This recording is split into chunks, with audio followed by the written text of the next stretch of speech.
श्लोक 5वा सादर करीत आहे.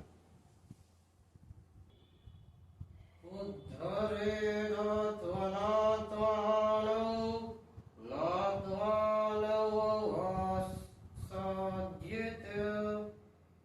आत्मैव ह्यात्मनो बन्धु आत्मैव रिपुरात्मनः.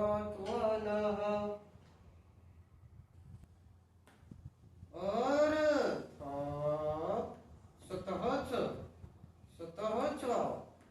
संसार समुद्रातून उद्धार करून घ्यावा आणि स्वतःला अधोगतीला जाऊ देऊ नये. कारण हा मनुष्य स्वतःचा मित्र आहे आणि स्वतःचा शत्रू